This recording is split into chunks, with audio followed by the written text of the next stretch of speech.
Hello, I'm Leonard Maltin. Star Wars may have started out as a mere movie, but it became a phenomenon. It changed the way movies were made and perceived and marketed. It ushered in a new era of science fiction and fantasy and developed a whole new vocabulary of visual special effects. And the man who created the film, who imagined it and then realized it, is here with us today to share some of his memories. George Lucas. George, if I asked you to sum up your feelings today, looking back at the whole Star Wars experience, if I asked you to sum that up in one word, what word first comes to mind? If there's anything the Star Wars experience has been for me, it's unpredictable. You know, not only in the making of the movies and in creating the stories in the first place, which is the fun of it, is because you don't know where it's going to go, and the making of them were a huge adventure. But the success and all the stuff that's come after it and everything is just, you have no idea what's going to happen next. Let's go all the way back to the beginning.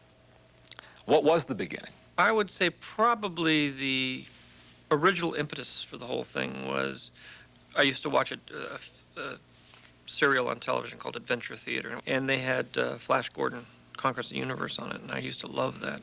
So I went off and wrote my own space opera and developed the story and took it to United Artists that had the first rights to it. They said no, they didn't want it, and then I took it to Universal because I just finished American Graffiti, and they said no, they didn't want it. And finally took it to 20th Century Fox, and Al Nye Jr. said, I'm interested. He said, I don't understand this, but I loved American Graffiti, and whatever you do is okay with me, because otherwise I don't think it would have ever gotten done, because it was crazy. You know, spaceships and Wookiees and robots, and it was just unlike anything that had ever been seen before. Tell me about that first script. Now, did you try to tell the whole story in one script? Well, at that point, it wasn't the whole story. I wrote a script, and the script was very ambitious. It told a very large story. When I finished it, I realized that it was way too big to make into a movie. So I took the first part of it, sort of the first act, and I said, I'll make the movie about this. And I had to expand on it and move it around, play with it a little bit.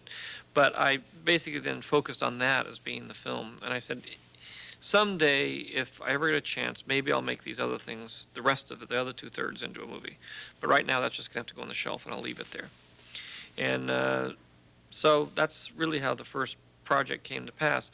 The other part of it is in order to write that first script, I had to write a backstory about where Darth Vader came from, how the kids evolved, his wife, how Ben related to all that, how the Emperor came to power.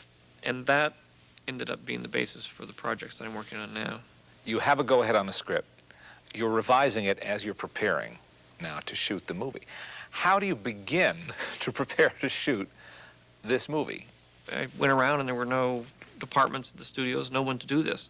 So I had to sort of build up from scratch my own special effects company in the process of starting this whole thing. How do you find people? How do you find the right people to do that kind of thing and to invent things, which is what they had to do? Yeah, there was a small group of people that had done special effects. Some guys had worked in commercials doing the Pillsbury Doughboy and this, so there was maybe a few dozen people in Hollywood that actually had some experience. They were mostly college students. They're mostly very young. I think the average age of ILM when it started was like 24. That's the average age, and so there are a lot of kids that were like 19, 20 years old. Tell me about some of the casting decisions. What I would do is I would take the various contenders for the various roles and I'd mix them around and have them work ensemble. Because what I was trying to do is see how they all look together and work together as a group, not as individuals. And I think that was a very important part about the casting is I cast a group. I didn't cast one person, one person, one person.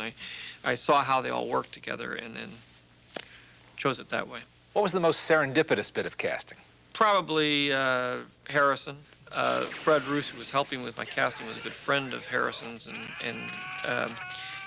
so he had him. He was a carpenter, and he sort of had him. I mean, he'd been an actor and he'd been under contract, but he was working as a carpenter, fixing their offices up. And as I was casting everybody, we said, well, we'll start doing these tests. And I said, well, we're short one Han Solo. I've only found 4. I need 5 because I have 5 of everything else.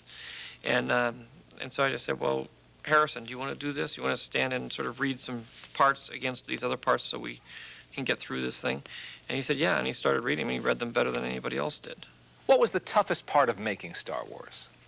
Well, there was a lot of drama through the whole thing. It was a very tough film to make. It was a fairly low-budget film. You know, it was a $10 million movie at a time when most movies were, the big-time movies were $20, $30 million. How much of that went to effects? Well, $2 million went to effects. There weren't very many effects. And I think the toughest part was when I finished shooting, I came back to the United States. I had no editor. I had to reassemble the entire movie of what had been cut, start from scratch. I went down to ILM, and they'd spent $1 million out of the $2 million. We were about 5 months away from release of the movie, and they didn't have any shots done. And I was panicked because I had nothing. I had no movie. I had no effects. I had a big mess on my hands. When did you know it was working, that it was turning into a phenomenon with the public? It was, it wasn't really until it came out and it was in the theaters. I was still, even the day it came out, and Laddie called me and said, it's a hit, it's a hit. You know, the first 3 performances sold out, and it's going to be giant.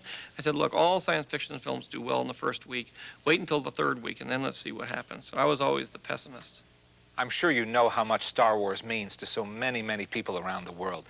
We all appreciate you sharing your memories with us today, George.